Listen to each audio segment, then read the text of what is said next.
皆さん、こんにちは。ဒီစားတော့ကုန်တို့ရဲ့ဒီ HACCP ဘိုင်းမှာပေါ့နော်ဒီအမေးများတဲ့မေးခွန်းလေးတွေပြောပြပေးမယ်ဆိုတော့ကြည့်လိုက်မယ်နော် HACCP တို့မျိုးနော်တဲ့သူက HACCP စနစ်ပေါ့နော်ဒီထည့်သွင်းတဲ့ဟာမှာတဲ့သူကမိုကုတေခီနီဆိုတဲ့ရွေချက်နဲ့ပတ်သက်ပြီးတော့ကျတော့သရရှိမွန်တို့ကိုမှန်ကန်တာတစ်ခုကိုတဲ့ဟိတုကျော်တာပေးနာဆိုင်မှန်ကန်တာတစ်ခုကိုရွေးချယ်ပေးပါပေါ့နော်ဒီ HACCP စနစ်ဒီထည့်သွင်းတာရဲ့ရွေချက်ကိုသူကမေးတာနော်ဆိုတော့ကျတော့အဖြေကိုကြည့်လိုက်မယ်ရှော့ကျူတို့ကုနာတို့နော်တဲ့ဒီအစာစိတ်တင်ရဲ့အစာရှိတာနဲ့ပတ်သက်ပြီးတော့ကျတော့တဲ့ခိရိုင်ရောအင်းကိုဒီဘေးဘက်အနေရတွေကိုပူပူမာနိုင်ဒီမပါဝင်စေဖို့အတွက်တဲ့အာဇာနာရှော့ကူဝင်းကိုဒီဘေးရနေကင်းရှင်းတဲ့ဒီစားတော့ကုန်နေစေဆိုစရုပ်ဖို့တို့သူကထုတ်လုပ်ဖို့အတွက်ပဲဖြစ်ပါတယ်တဲ့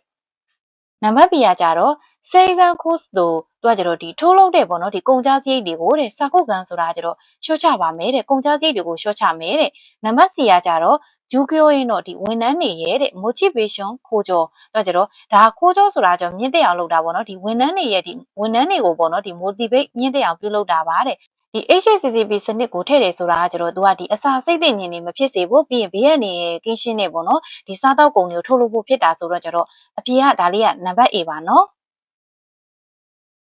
ဆိုတော့နံပါတ်2ကိုသွားလိုက်မယ်နံပါတ်2မှာဆိုလို့ရှိရင် HACCP ဒိုးမျိုးနော်တဲ့ဒီ HACCP စနစ်ပေါ့နော်ဒီထည့်သွင်းတာရဲ့တဲ့ merit တို့တဲ့သူကကျတော့ဒီအကျိုးအမြတ်အနေနဲ့ပေါ့နော်သရရှိမွန်တို့သူကမှန်ကန်တာတစ်ခုရွေးချယ်ပေးပါတဲ့ HACCP စနစ်ထည့်သွင်းတာရဲ့ဒီအကျိုးအမြတ်နဲ့ပတ်သက်ပြီးတော့ကျတော့မှန်ကန်တာတစ်ခုရွေးချယ်ပေးပါတဲ့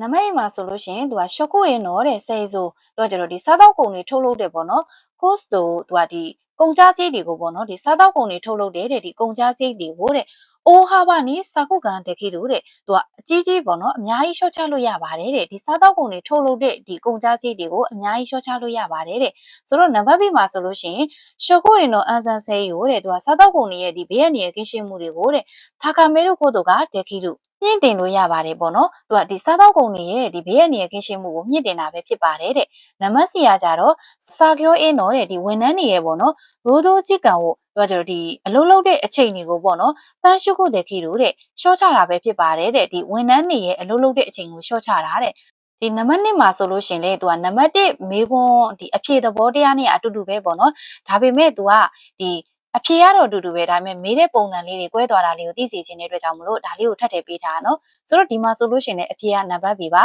ဒီ HACCP စနစ်မှာဆိုလို့ရှင်ရင်သူကဒီစားတော့ကုန်တွေရဲ့ဒီဘေးရနေရဲ့ကင်းရှင်းတာတွေကိုပေါ့နော်မြင့်တင်နိုင်ပါတယ်ဆိုတဲ့အချက်ကကြတော့အမှန်ပေါ့နော်ဒါတွေကကျတော့ဝန်ထမ်းတွေရဲ့ဒီလုပ်ငန်းလုပ်တဲ့ပေါ့နော်အလုပ်လုပ်တဲ့အချိန်တွေကိုရှော့ချတာတဲ့မဆိုင်ဘူးနော်ဒီ HACCP စနစ်ကကျတော့နံပါတ် A မှာဆိုလို့ရှင်လေဒီစားတော့ကုန်ထုတ်လုပ်တဲ့ဒီမှာတဲ့ဝါမပြီပေါ့နော်သူကဒီ